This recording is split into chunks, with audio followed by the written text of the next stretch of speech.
and that's the United Nations little secret societies that they have built, like the COP.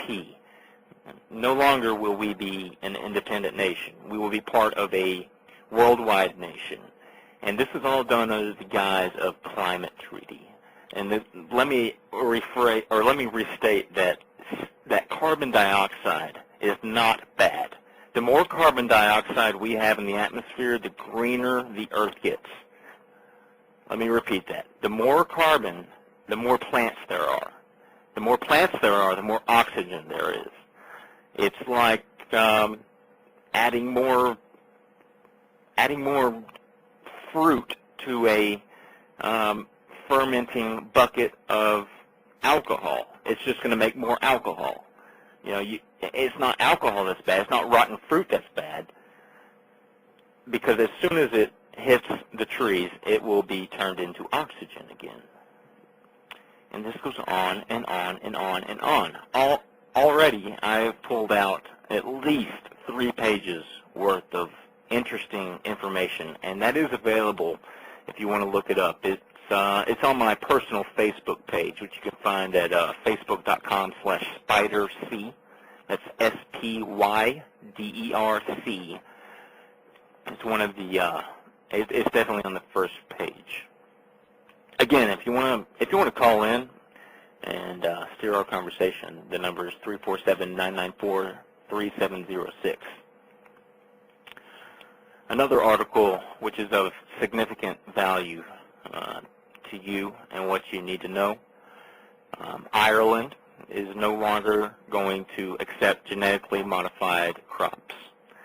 This is hand in hand with Japan and several other nations such as Egypt that will no longer accept any GM crops. And if you haven't already, I highly recommend you go to wherever, the Pirate Bay, anywhere, and search for Food Inc. You need to download this video. You need to see this video.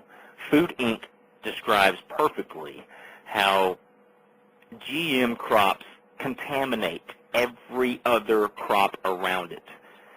As soon as you plant a GM crop in the middle of rural Arkansas, for example, where I am from, all the other crops from the wind will be contaminated by this genetically modified crop. And if you're caught having any GM DNA in your corn or anything, I mean, there are several GM crops now that are out. They're working on wheat, which is extremely scary, meaning that your bread is going to be screwed. But GM is very bad, and Ireland bans it, Japan bans it, Egypt bans it, several other are planning on banning it, and they damn well should.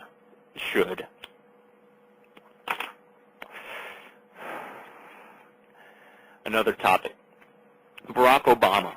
I don't care if you're for him or if you're against him. He has got some ulterior motives going on. He is a liar. Everything he has said, he has done the opposite. And this is a great 1 minute, 45-second clip of him basically contradicting everything that he has done. And I'm going to play that right now. I'll make our government open and transparent so that anyone can ensure that our business is the people's business. As Justice Louis Brandeis once said, sunlight is the greatest disinfectant. And as president, I'm going to make it impossible for congressmen or lobbyists to slip pork barrel projects or corporate welfare into laws when no one's looking, because when I'm president, meetings where laws are written will be more open to the public, no more secrecy. That's the commitment I make to you as president.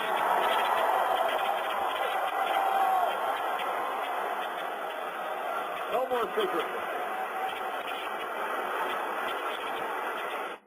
I'm going to pause it right there. No more secrecy, no more pork barrel spending. You'll see everything that comes on, every bill that comes through on the internet, and you'll have 5 days to look it over. We'll continue.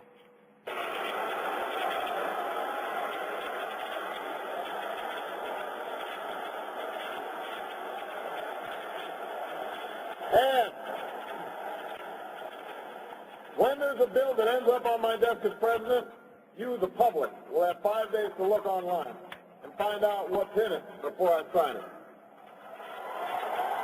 so that you know what your government's doing. When there are meetings between lobbyists and a government agency, we'll put as many of those meetings as possible online for every American to watch.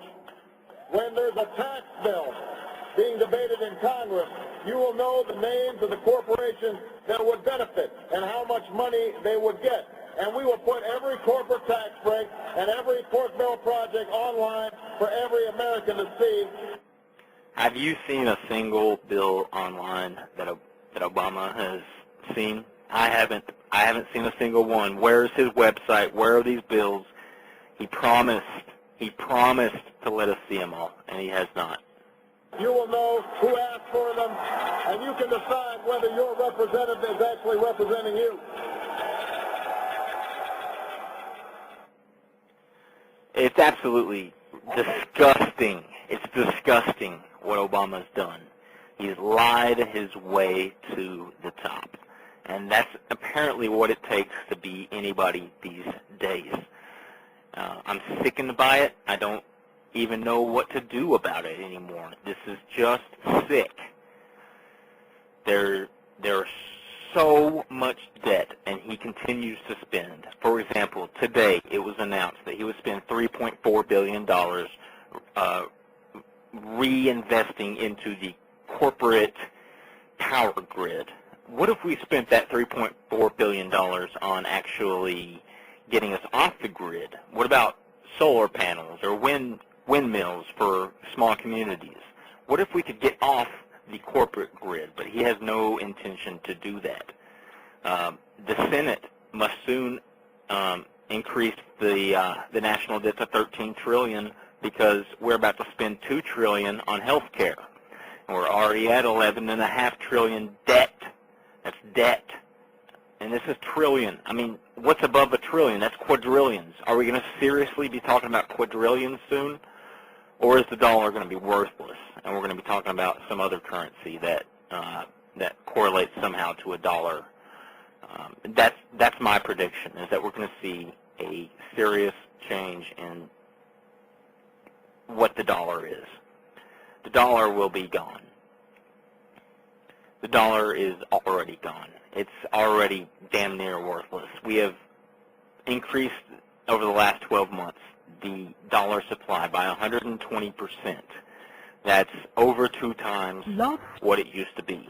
So as soon as that money hits back into the system, your dollar will then be worth 40 cents. That's fact. That's what we've done. There is no denying it. The only thing that's holding this back is that the people that got those dollars are not spending them yet. As soon as China, as soon as Japan, as soon as Russia, India, and Europe, as soon as they cash in their dollars for something else, we are screwed. The OPEC nations have already disconnected any and all dollar initiatives. I mean, the oil prices will no longer be based on dollars. It'll be based on euros or Japs or yen or just whatever. I mean, the dollar is gone. Nobody depends on it anymore. Nobody relies on it. Nobody trusts the dollar anymore. And if you have dollars, you need to get rid of them quick because the dollar is sinking and sinking fast. It wasn't earlier. It was earlier this year in which we increased the debt to $11 trillion, and we're already over that. And now we're about to increase our national debt through Congress to $13 trillion. And this is necessary because everything that Obama is doing is requiring more money. It's sad, people. I mean, really, the dollar is what makes America powerful. And Obama comes in without any competition through Congress or the judicial system. The judicial system's damn near asleep. They're not doing anything. They could stand up and stop him at any time, but they don't do it. Why? Because they're in cahoots with them. Sotomayor, I'm sure, is that extra vote that will help all of this